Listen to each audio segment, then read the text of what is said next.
Hi, I'm Chip Myers with the Alexandria Fire Department, and today we've been talking about CPR. Earlier we talked about the Heimlich maneuver and also how to clear a foreign body airway obstruction in an unconscious person.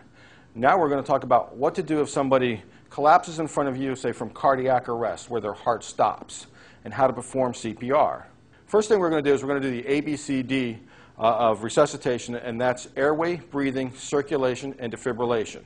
So first thing, I come up, hey, are you okay? You okay? I want to make sure this person's just, again, not sleeping in the park. I want to make sure they're actually unconscious.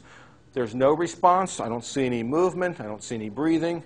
I want to activate the EMS system. I'm going to say, help. Somebody call 911. I'm going to point to somebody. You, over there, go call 911. Come back when you're done. This way we know that there's an ambulance on the way so that we can get help as soon as possible. Now I'm going to open the airway and look, listen, and feel for breathing. As I tilt the head back, I put my hand on the palm of the forehead, put my fingers here on the bony prominence of the chin, and I tilt the head back and bring the tongue out of the airway. And I'm going to look, listen, and feel for any breathing. Looking at the chest, seeing if the chest is rising. I'm listening for any air movement, seeing if I feel any air movement. If none of that's going to occur, then I'm going to deliver 2 breaths.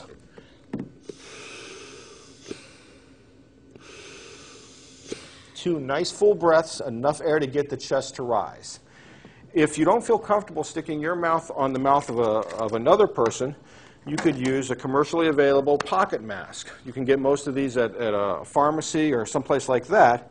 And you basically place this on the patient's face, and you tilt the head back, but you're going to use your thumbs to help hold this on the person's face. And then you're going to breathe inside.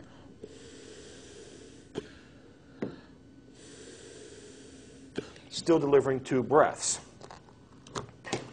All right.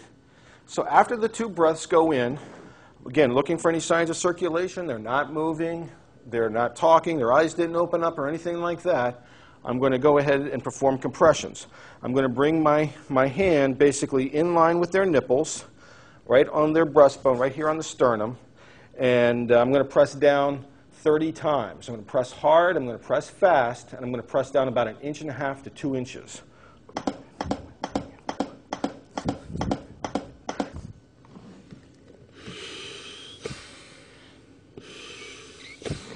I'm going to do this over and over 5 times.